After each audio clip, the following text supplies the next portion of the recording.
म्हाळसा, गेला काही वेळ राजप्रासादातून भांडणांचा आवाज येत होता.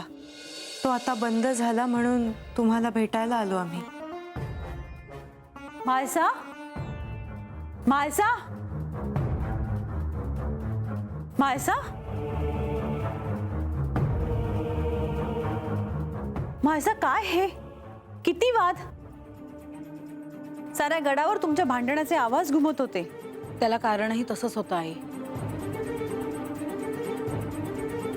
ज्या बानूला मी जेजुरीत यायला नकार दिला होता ती आज माझ्या समोर राजवाड्यात आली होती. देवी, जो प्रसंग घडला आहे तो एक योगायोगही असू शकतो. बंधू, आजही तुम्ही तिचीच बाजू घेणार आहात का? नाही देवी, मी केवळ एक शक्यता वर्तवली. म्हाळसा, ह्याचा तुम्हाला त्रास होणं स्वाभाविकच आहे आणि ह्यात तुमचं काही चुकलं आहे असं नाही. काही गोष्टी घडण्यामागे काही कारणही असतातच. म्हाळसा देवींचं म्हणणं तुम्हाला सगळ्यांना पटत असेल, पण खरं तर बानूवरच अन्याय झालाय आणि मी तिच्याशी हेच बोलले.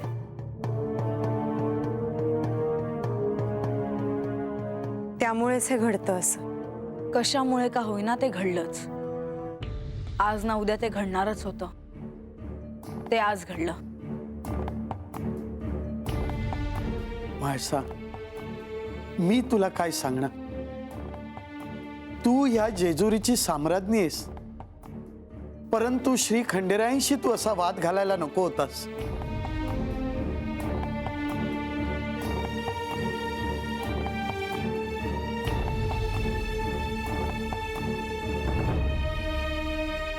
मी रागाच्या भरात त्यांना बरंच काही बोलले. ऋषींच्या रूपात हे मला सहाय्य करायला आले होते तरी मी यांना बोलले.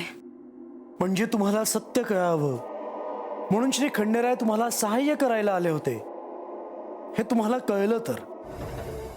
हो, पण हेही मला तिच्याकडूनच कळलं. मला ठाऊक नसूनही तिला ते कळलं होतं याचा मला राग आला.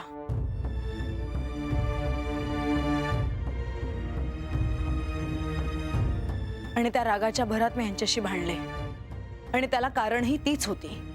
असो, जे झालं ते झालं. मला असं वाटतं की मी श्री खंडेरायांची भेट घ्यावी. प्रधानजी, आपली अनुमती असेल तर मी देखील श्री खंडेरायांची भेट घ्यावी असे म्हणतोय. आधी मी त्यांची भेट घेतो. माझी आणि श्री खंडेरायांची भेट झाली की मग मी तुम्हाला कळवेन. जशी आपली इच्छा.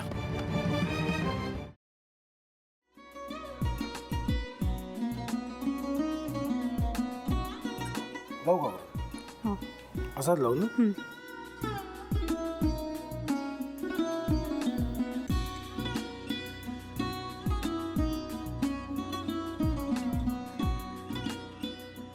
आता काय करायचंय? आता आपण ड्राय स्टफिंग दुसरं काय करणार आपण त्यात?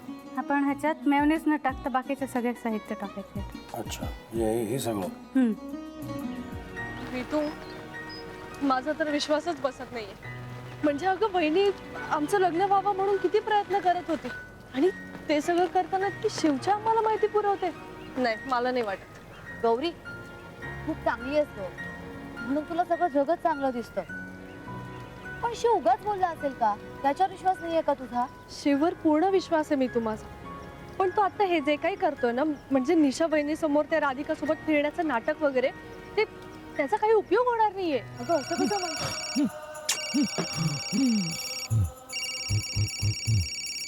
अगं नीलिमा, जतीन भाईंचा कॉल आहे. हो माहितीये. रिसीव कर ना. अगं बघ, कट झाला. आता तू रिसीव केला नाहीस म्हणून ते मला करतील. अब पुन्हा आला बघ. घे बघू. पण हे एक ना एक दिवस घडणारच होतं.